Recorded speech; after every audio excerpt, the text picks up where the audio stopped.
दाधा ख्वदाप, यह सूत्र भी संज्ञा सूत्र है, घु संज्ञा करता है। पदच्छेद करेंगे। दाधाः प्रथमा का बहुवचन, घु प्रथमा का एक वचन, अदाप प्रथमा का एक वचन। बोलिए। दाधाः प्रथमा का बहुवचन, घु प्रथमा का एक वचन, अदाप प्रथमा का एक वचन। समास करेंगे। दाश्च धौच इति दाधाः। क्या समास किया? दाश्च धौच इति दाधाः। धौश्च नहीं, धौच। दाश्च धौच इति दाधाः। कौन सा समास है ये?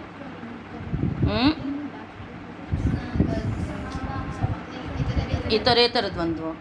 दाश्च धाश्च इति दा और धा है ना, और दाधा बहुवचन है, इसलिए कौन सा समास हुआ ये?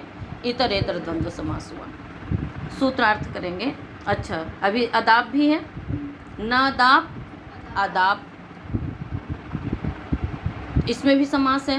दाप च दैप च इति दाप, दाप च दैप च इति दाप, न दाप अदाप।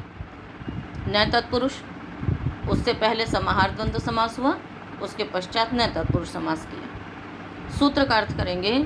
दारूपाः धारूपाश्च धातवः घु संज्ञकाः भवन्ति दाप दैपौ वर्जयित्वा। क्या अर्थ हुआ?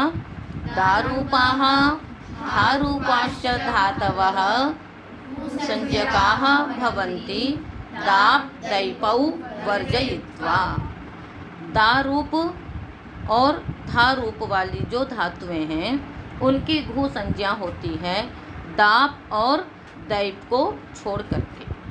तो दारूपाः का तात्पर्य हो गया कि जिन धातुओं का दा ऐसा रूप बन जाता है। कुछ तो दा रूप में ही धातु है और कुछ ऐसी धातुएं हैं जो वस्तुतः दा कह के नहीं पड़ी हुई हैं, किंतु उनका भी रूप क्या बनता है? दा बनता है। तो कैसे बनता है वो भी आपको बताएंगे। तो दारूपाः चत्वारः धातवः, दा रूप वाली 4 धातुएं हैं और धा रूप वाली 2 धातुएं हैं। इसलिए वहाँ पर क्या किया था हमने समास? दाश्च धौच, धौच द्विवचन का रूप हो गया, तो इसलिए धौच किया क्योंकि धा रूप वाली 2 ही धातुएं हैं। तो दारूपाः चत्वारः धातवः और धारूपाश्च द्वौ धातु, ठीक है ना। तयोः घु संज्ञा इत्येतेषां धातूनां घु संज्ञा भवति। ठीक है। तो दा रूप वाली धातुएं कौन कौन सी हैं आप देख लीजिए। सबसे पहले डुदाएं दाने, इसका शेष क्या बचेगा? दा। डू की संज्ञा या की संज्ञा, शेष बच गया दा। दान दाने, इसके भी णा की संज्ञा होकर के शेष क्या बचा? दा। उसके पश्चात 2 धातुएं हैं, 2 अवखंडने और देंग रक्षणे। 2 अवखंडने धातु वैसे तो 2 है, किंतु अष्टाध्यायी में एक सूत्र है आदेच उपदेशे शिति। ये क्या करता है कि जितनी भी उपदेश में एजंत धातुएं हैं उनको आकार आदेश कर देता है। बस अशित होना चाहिए, निश्चित परे नहीं होना चाहिए। बस समझ में आई? जितनी भी क्या हैं एजंत धातुएं हैं उनको आकार आदेश कर देता है। तो एजंत का अर्थ क्या हो गया? ए ओ आई औ, ये अंत में है यदि किसी भी धातु के, तो उसको ये धातु सूत्र क्या करता है? आकार आदेश कर देता है। तो 2 अवखंडने धातु 2, ठीक है। अब ये भी एजंत है, इसको क्या हो गया? आत्व हो गया। तो क्या बन गया? दा। इसी प्रकार से एक धातु है देंग रक्षणे, इसमें भी ङ की संज्ञा करिए, क्या शेष बचेगा? दे। तो ये भी एजंत धातु है, इसका भी क्या रूप हो जाएगा? आ, तो दा बन जाएगा। तो इस प्रकार से दा रूप वाली धातुएं हो गई। अब इसी में ही दैप धातु भी है और दाप धातु भी है ना। दाप लवने और दैप शोधने, दाप लवने दैप शोधने। तो अनुबंधों को हटा करके देखेंगे हम एजंत। तो दाप के भी प की संज्ञा हो गई और दैप के भी प की संज्ञा हो गई। तो दाप के प की संज्ञा हुई तो क्या बचा? दा। तो इसकी भी घु संज्ञा की प्राप्ति हुई। और दैप के प की संज्ञा कर दीजिए और दै को आत्व कर दीजिए तो क्या बनेगा? दा। तो ये भी दा रूप वाली धातु हो गई। इनकी भी घु संज्ञा की प्राप्ति थी, जिसका इस सूत्र ने क्या कर दिया? निषेध कर दिया कि उन्हीं दारूप वाली धातुओं में से जो दाप और दैप धातु है उसकी घू संज्ञा नहीं होगी। ठीक है, अब आगे आ जाइए। धारूप वाली धातु कौन कौन सी है? तो डोधाएं धारण पोषण यो हो कि डू की और या की संज्ञा करने के पश्चात धा शेष बचेगा। और धेट पाने धातु है उसके भी ट की संज्ञा करिए और धे एजंत को आदेश उपदेश स्थिति से आत्व करने के पश्चात क्या रूप रह जाएगा? धा। तो इस प्रकार से धा रूप वाली दो धातुएं हैं। बेशक धातु पाठ में वो धेट थी, किंतु एजंत होने से आदेश उपदेश स्थिति से आत्व होकर के धा ही रूप बन जाता है उनका। इस कारण से धा रूप वाली और दा रूप वाली जो चार धातुएं हैं उनकी क्या होगी? घू संज्ञा होती है। ठीक है, ये सूत्र का अर्थ हुआ। दाप और दैप को छोड़ करके वो आपको बता दिया, दाप और दैप भी दा रूप वाली धातुएं बन रही थी, उनकी घू संज्ञा का निषेध हो गया। उदाहरण लिखेंगे। प्रणिददाति, प्रणिदीयते, प्रणिदाता,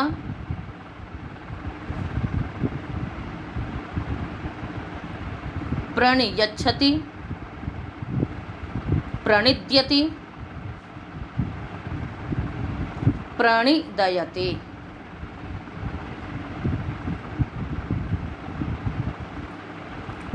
ये तो आपकी दारूप वाली धातुओं के रूप बने। धा रूप में आ जाइए। प्रणिदधाति, प्रणिधीयते, प्रणिधाता, प्रणिधयति, देहि, थेहि। देहि दारूप वाली धातु का है, देहि और थेहि। क्या क्या उदाहरण लिखे आप लोगों ने?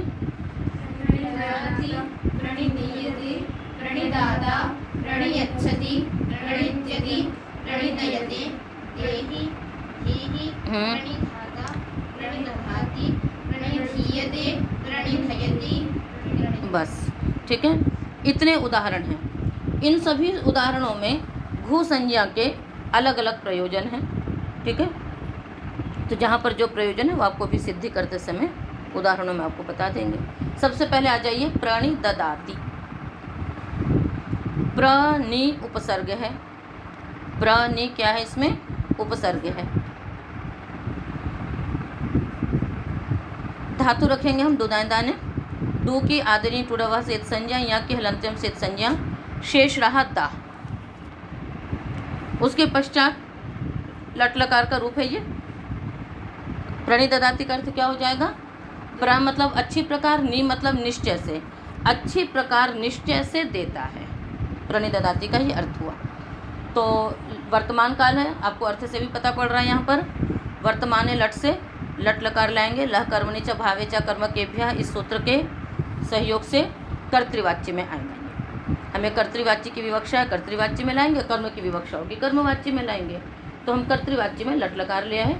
उसके पश्चात लस्य के अधिकार में तिवाद्युत्पत्ति कर लें तो दा आगे तिप। कर्तरी शब्द से शप आएगा, दा शप तिप। ये जुहोत्यादि गण की धातु है। अब आप बताइए क्या होगा शप को? जुहोत्यादिभ्यः श्लुः। जुहोत्यादिभ्यः गणपठितेभ्यः धातुभ्यः उत्तरस्य शपः श्लु भवति। जुहोत्यादि गण की धातुओं से पठित, धातुओं में पठित जो धातुएं हैं उनसे विहित जो शप उसका क्या होता है? श्लु हो जाता है। श्लु क्या है? प्रत्ययस्य लुक श्लु लुपः। प्रत्यय के आदर्शन की लुक श्लु लुप संज्ञाएं हैं। ठीक है, तो श्लु का तात्पर्य क्या हो गया? शप का आदर्शन हो जाना। तो स्थिति रही दा तिप। श्लु होने से श्लौ, एक ही प्रयोजन है, अलग अलग संज्ञाएं इसीलिए की गई हैं कि श्लु करके यदि कार्य करेंगे प्रत्यय का दर्शन तो वहाँ पर श्लौ सूत्र लगा करके द्वित्व करेंगे। तो सूत्र का अर्थ है श्लौ सति अनभ्यासस्य धातोः प्रथमस्य एकाचः द्वे भवतः अजादेः द्वितीयस्य एकाचः द्वे भवतः।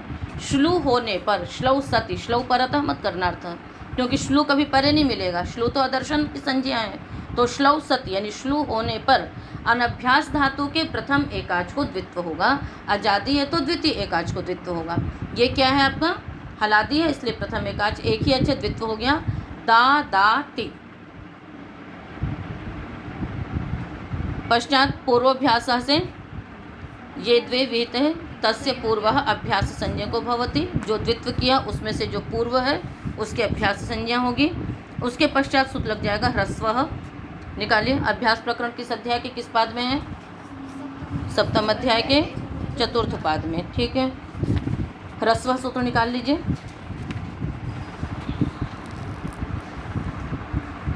अंगस्य अभ्यासस्य ह्रस्वो भवति। अंग के अभ्यास को ह्रस्व होता है। अंगस्य के अधिकार में है इसलिए आप ह्रस्व सूत्र लगाने से पहले यस्मात् प्रत्यय विधि तदादि प्रत्ययंगम से अंग संज्ञा भी कर लेंगे तो तिप के परे रहते अंग संज्ञा हो जाएगी। तो अंग का अभ्यास है दा, उसको ह्रस्व हो गया। दा को ह्रस्व क्या होगा बताइए? द। क्या रूप बन गया? द दाती, ददाती बन गया। अब जो प्र और नी है उसका क्रिया के साथ योग हो रहा है, ददाती क्रिया है तो प्रादय उपसर्गाः क्रिया योगे सूत्र है कि क्रिया योगे प्रादयः उपसर्ग संज्ञकाः भवन्ति। क्रिया के साथ योग होने पर प्रादियों की उपसर्ग संज्ञा होगी तो प्राणी की उपसर्ग संज्ञा हो गई तो प्राणी ददाती। अब इसके पश्चात दाधा घदाप सूत्र लगा। दारूप धारूप धातुओं की घु संज्ञा होगी तो जो दा धातु है ददाती जिसका आपने रूप बनाया है उसकी क्या हो गई? घु संज्ञा हो गई। इसके पश्चात सूत्र लगेगा। घु संज्ञा का प्रयोजन यहाँ पर है नेर गद नद पत पद घु मास्यति हंति। बोलिए सूत्र, आप सबको याद है? पूरा सूत्र प्रारंभ से बोलिए।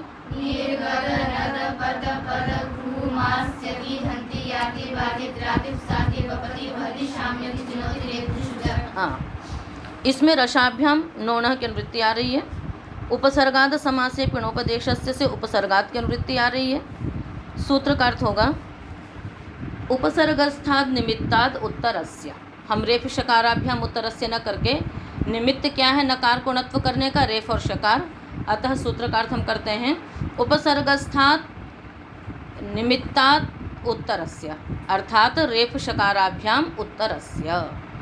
उपसर्गस्थाद निमित्तात् अर्थात रेफ शकाराभ्याम उत्तरस्य नेह नकारस्य णत्वं भवति। गद नद पत पद घु संज्ञकेषु धातुषु परतः मा स्यति हंति याति वाति द्राति साति वपति इत्यादिषु धातुषु परतः। उपसर्ग में यदि रेफ और शकार हैं ऐसे उपसर्गस्थ निमित्त से उत्तर नी के नकार को णकार आदेश हो जाता है। गद नद पत पद इत्यादि धातुएं परे हों तथा घु संज्ञक धातुएं परे हों तो ददाती घु संज्ञक धातु है। इसके परे रहते प्र इस उपसर्ग में रेफ है उससे उत्तर जो नी है उसको नकारादेश हो गया। क्या रूप बन गया? प्राणी ददाती। तो इस उदाहरण में घु संज्ञा करने का प्रयोजन यही है कि नेर गद नद पत पद सूत्र से उपसर्गस्थ निमित्त से उत्तर नकार को णत्व हो जाना। ठीक इसी प्रकार आप प्रणि दधाति बना लेंगे। धा धातु का भी इसी प्रकार से सिद्धि होगी। डुधाएं धातु रखेंगे और डू और या की संज्ञा करके धा आगे लट के स्थान पे तिवाद्युत्पत्ति की धाति पुनः शप लाएंगे धा शप तिप ज्योत्यादिभ्य श्लू धाति फिर श्लो से द्वित्व कर दिया धा धाति। ह्रस्व से ह्रस्व कर दीजिए पूर्वाभ्यास से अभ्यास संज्ञा ह्रस्व से ह्रस्व ध धाति फिर उसके पश्चात एक सूत्र लग जाता है अभ्यासे चर्चा। इस सूत्र से आप सब परिचित हैं। क्या अर्थ है सूत्र का? चकारात जश च। अभ्यास में झलों के स्थान पे चरादेश होता है, चकार से जश आदेश भी होता है। ठीक है ना? तो जश आदेश हो गया तो क्या हो गया यहाँ पर ध के स्थान पे द हो गया। क्या बन गया? द धाति प्रणि उपसर्ग हुआ। नेर गद नद पत सूत्र से नी कोणत्व होकर के बना प्रणि दधाति। ठीक है। अगला उदाहरण है प्रणिदीयते। धातु इसमें भी यही है। इसका अर्थ होगा अच्छी प्रकार निश्चय से दिया जाता है। प्रणिददाति कर्तृवाच्य का रूप था, प्रणिदीयते कर्मवाच्य में बनाया। धातु वही है, दुदाएं धातु रखी, डू और यहाँ की संज्ञा करके ता रखा। अब यहाँ पर हम लट लकार लाएंगे वर्तमाने लट से, किंतु लह कर्मणि च भावे च कर्म केभ्यः सूत्र का अर्थ आपको बताया गया है कि सकर्मक धातुओं से लकार कर्ता और कर्म में होते हैं, अकर्मक धातु से लकार कर्ता और भाव में होते हैं। तो हम कर्ता में पहले ला चुके, अब कर्म में भी लकार आते हैं, हम यहाँ पर कर्म में लकार लाएंगे। किस में लकार लाएंगे? कर्म में लकार लाएंगे। तो लट ले आए, कर्म में लाए। अब जब कर्म में लकार आएगा तो यहाँ पर सूत्र लगेगा भाव कर्मणोः।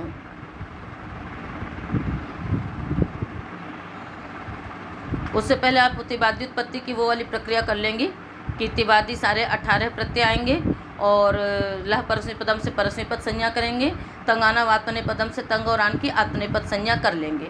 यहाँ तक करने के पश्चात जब आप शेषात् कर्तरि परस्मैपदम लगा करके आप परस्मैपद लाते हैं, वहाँ पर ये सूत्र लगेगा भाव कर्मणोः। ये भाव कर्मणोः सूत्र प्रथम अध्याय के तृतीय पाद का है। ठीक है, इसका अर्थ है भाव कर्मणोः। ठीक है ना, भाव कर्मणोः आत्मनेपदम भवति, अर्थात भावे कर्मणि च विवक्षिते आत्मनेपदम भवति। भाव विवक्षित हो अथवा कर्म विवक्षित हो तो आत्मनेपद होता है। आप कैसे आपको पता है कि यहाँ कर्म विवक्षित है? क्योंकि आप कर्म में लकार लाए हैं। तो जब कर्म में लकार आएगा अथवा भाव में लकार आएगा तो वहाँ पर क्या होगा? आत्मनेपद में ही हमेशा प्रत्यय आएंगे। तो इसलिए क्या आ गया? त इत्यादि सभी प्रत्यय आए। उसके पश्चात एक वचन की विवक्षा में वैशेष्य प्रथमा लगाइए और एक वचन की विवक्षा में त ले आइए, तो हो गया आपका त। तो दा आगे त, तिंक्षित सार्वधातुकम से त की सार्वधातुक संज्ञा करेंगे। सार्वधातुक संज्ञा करने के पश्चात एक सूत्र लगता है सार्वधातुके यप। क्या है सूत्र? यप। तृतीय अध्याय के प्रथम पाद का ही सूत्र है। ऊपर सूत्र है भाव कर्मणोः।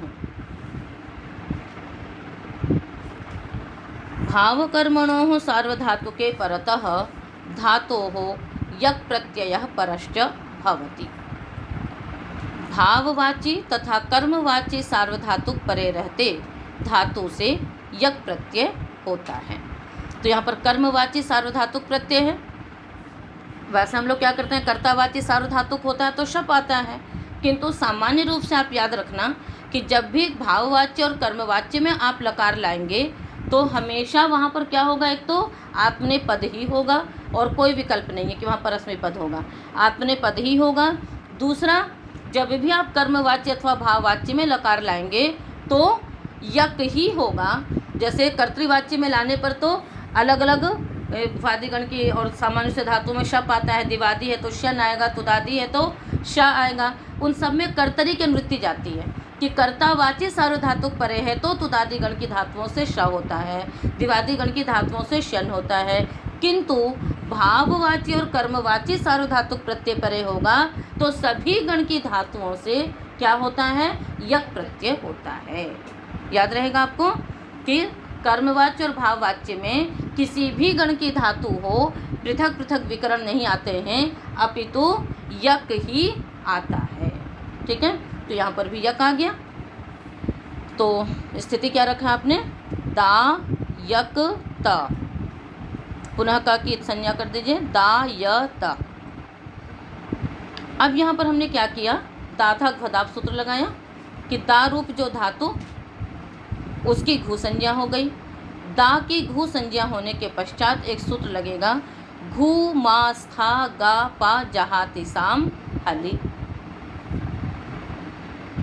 6-4 में निकाल ली सूत्र।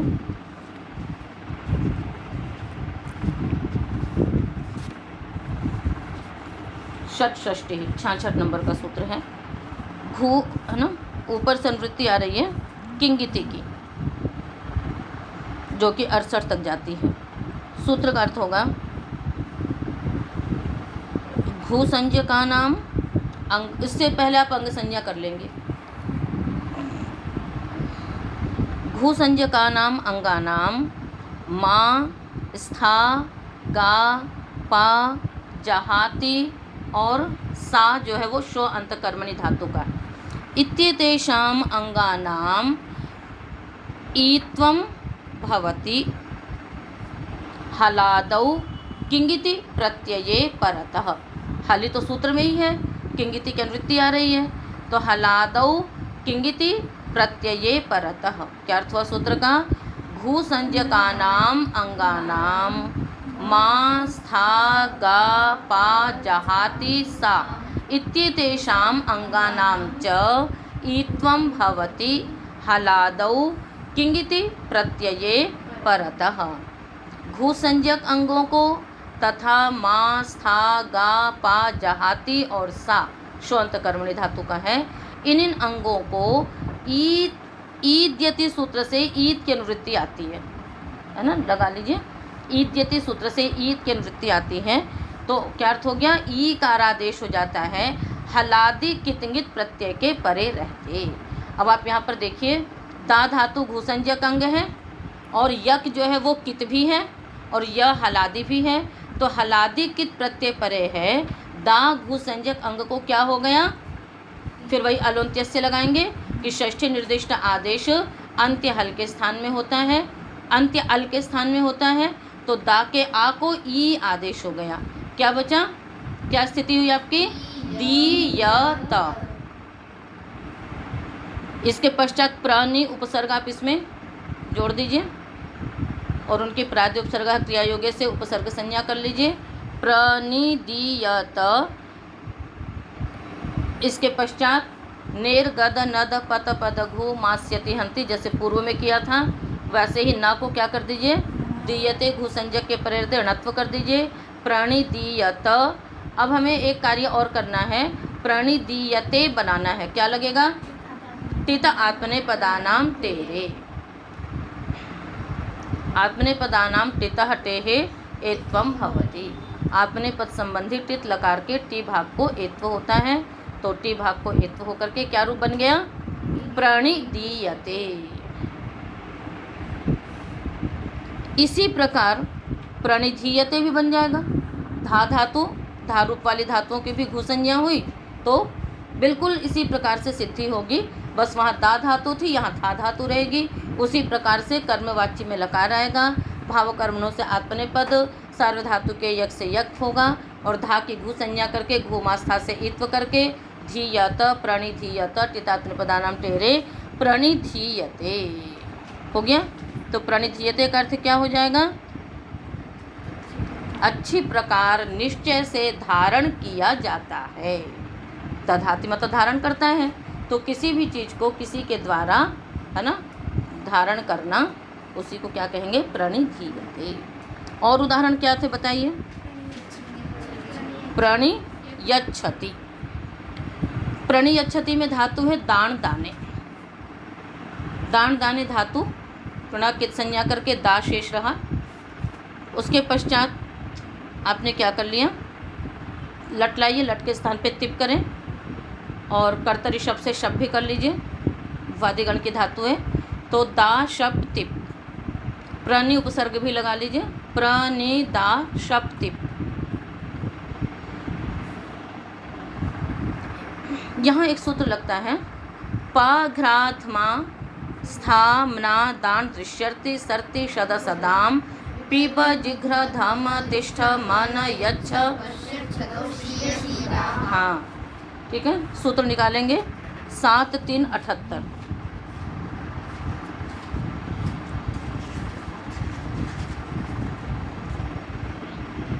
देखो इसमें ऊपर से शीति की अनुवृत्ति आ रही है, ठीक है ना, और अंग संज्ञा आप कर ही लेंगे, अंग संज्ञा कर लेंगे। सूत्र का अर्थ है पा घ्रा धमा स्था मना दान दृशि, है ना, अर्ति सर्ति शद सद इत्येतेषाम् अंगानां स्थाने यथा संख्यम पीब जिघ्र धम तिष्ठ मन यच्छ पश्य ऋच्छ धौ शीय सीद इत्येते आदेशाः भवन्ति शिति परतः। ठीक है, सूत्र का अर्थ देखने में बहुत बड़ा है सूत्र, किंतु सूत्र का अर्थ बहुत सरल है। अब आप लोग एक बार अर्थ बोल दीजिए।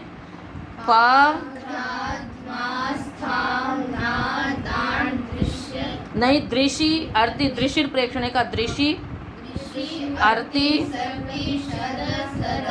इत्येतेषाम् अंगानां स्थाने यथा संख्यम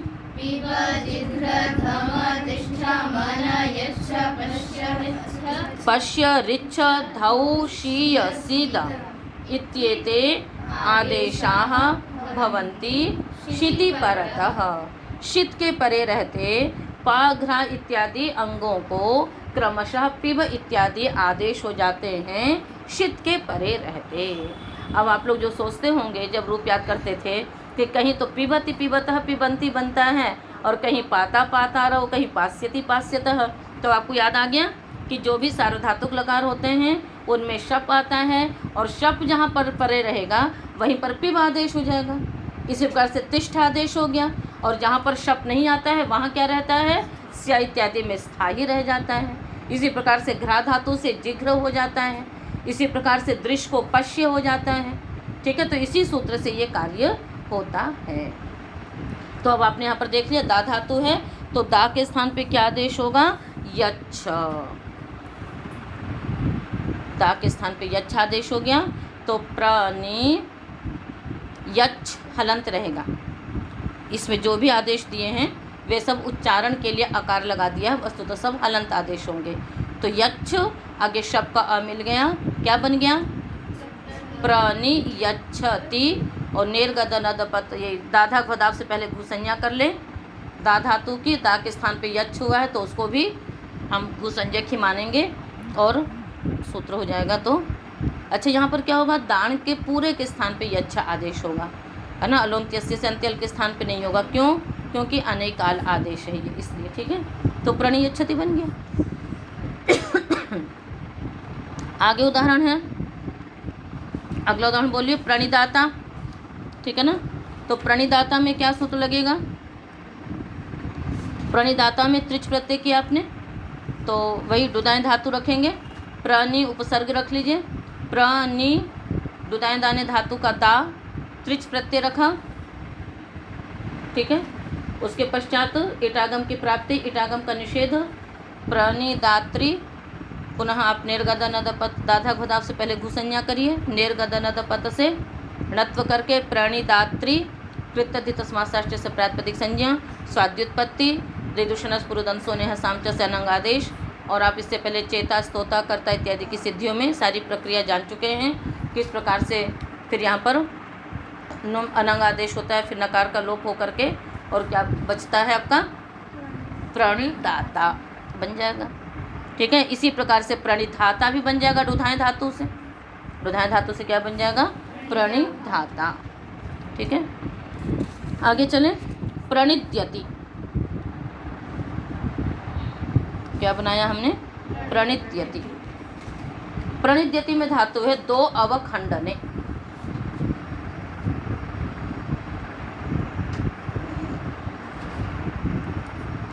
इसमें इत संज्ञा तो किसी की नहीं होगी, किंतु आदेच उपदेशे शिति।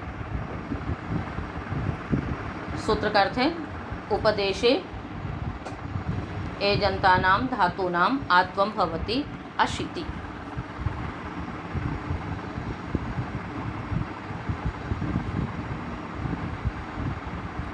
अच्छा, एक मिनट, यहाँ पर हम आत्व नहीं करेंगे, वो तो दा रूप बनाने के लिए आत्व करेंगे। ठीक है, यहाँ पर हम आदेश उपदेश शिति नहीं लगाएंगे, बस आप दो धातु रखिए, अभी दो आगे लट लाइए, लट के स्थान पे तिवाद्युत्पत्ति करिए, दो ती। इसके पश्चात यहाँ पर दिवादी गण की धातु है, अतः दिवादिभ्य शन से यहाँ पर शन आएगा, तो दो शन ती, शन का क्या शेष बचा, य, दो य ती। प्रनि उपसर्ग लगा लें, प्रनि दो य ती। ठीक है, यहाँ पर एक सूत्र लगेगा ओतः शनि।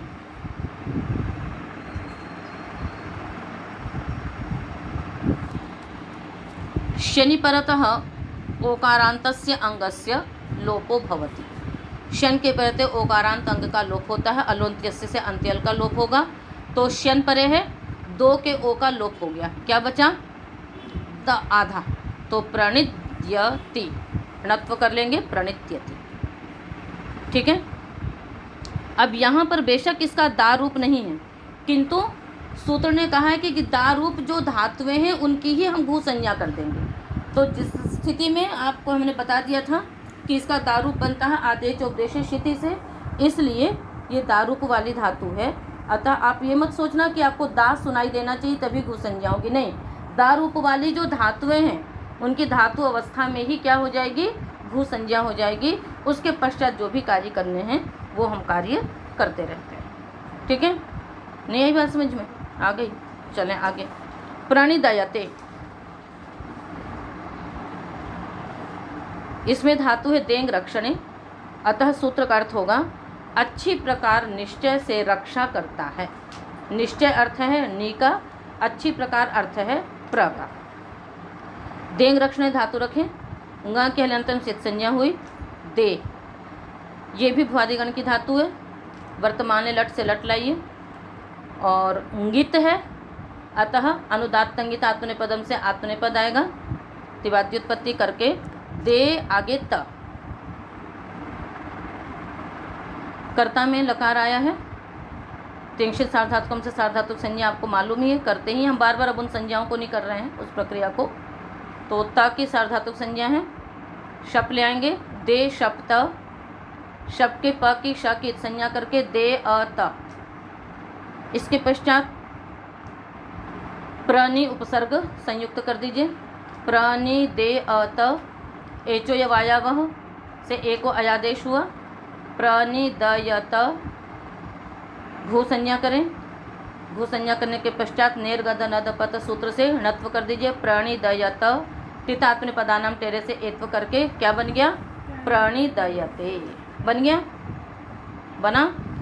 ठीक। इसी प्रकार आप धेट पाने से भी उदाहरण बनाएंगे, प्रणिधयते, प्रणिधयते वत्सो मातरम, है ना।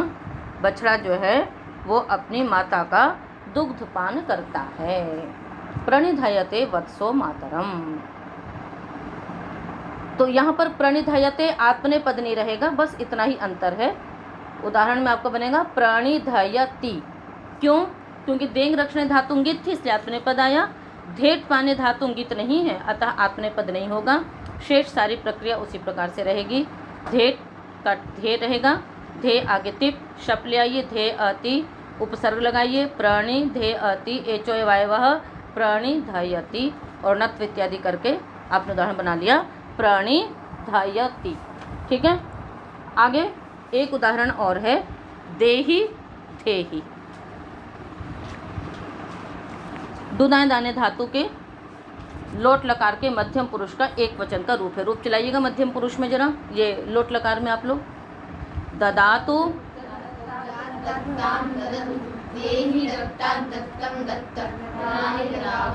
ठीक। तो देहि मध्यम पुरुष के एक वचन का रूप है ये। तो दा आगे लोट, लोट सूत्र से, है ना, लोट च सूत्र है, विधि इत्यादि अर्थों में लोट लकार होता है। तो दा आगे लोट आया। लोट के स्थान पे आपने तिवाद्युत्पत्ति की और हम मध्यम पुरुष का युष्मद्युपपदे समानाधिकरणे स्थानिन्यपि मध्यमा से मध्यम पुरुष का सिप ले आए। दा आगे सिप, पुनः कर्तरी शप से शप आएगा, दा शप सिप। जोहोत्यादिभ्य श्लू से शप का श्लू करेंगे, दा सी, पुनः श्लव से द्वित्व कर दीजिए, दा दासी। अभ्यास संज्ञा पूर्वाभ्यास से, ह्रस्व से, अभ्यास को ह्रस्व, जैसे ददाती में किया था वो सारे कार्य हुए। तो क्या हो गया? द दासी, ये स्थिति हुई। इसके पश्चात एक सूत्र है सेह या पिच्च।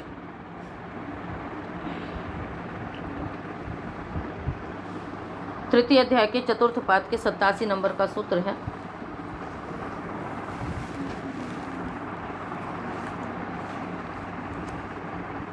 सूत्र का अर्थ है ऊपर से लोटः की अनुवृत्ति आती है।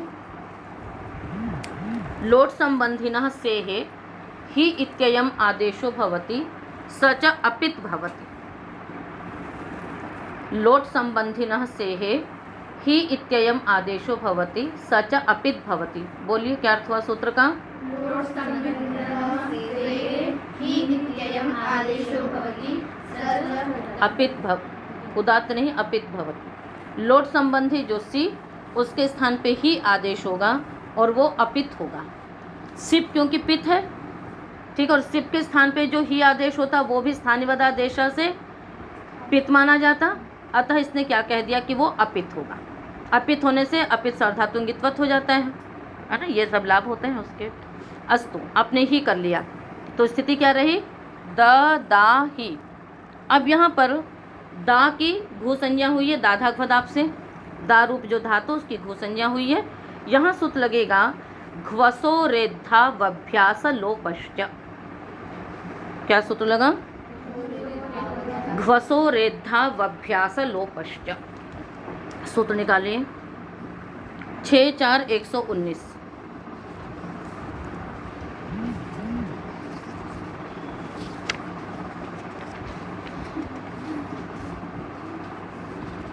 इसमें देखिए पदच्छेद करते हैं पहले थोड़ा। घ्वसोः एत हौ अभ्यास लोपः च, ठीक है। सूत्र का अर्थ होगा घू और अस, ठीक है ना, तो घ्वसोः अंगस्य एत्वं भवति हौ परतः अभ्यासस्य च लोपः भवति।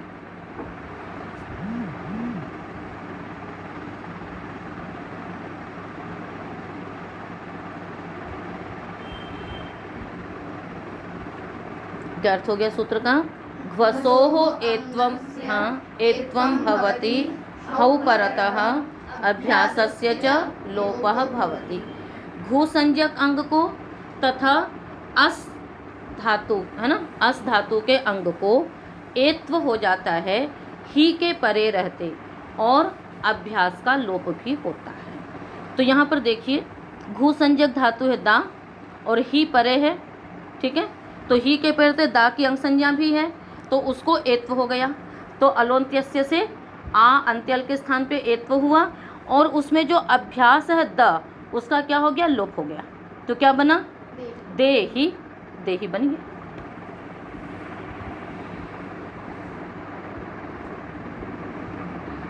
बन गया ना। तो यहाँ पर घू संज्ञा करने का प्रयोजन घ्वसो रेद्धा वभ्यास लोपश्च। तो 3 प्रयोजन हुए घू संज्ञा करने के।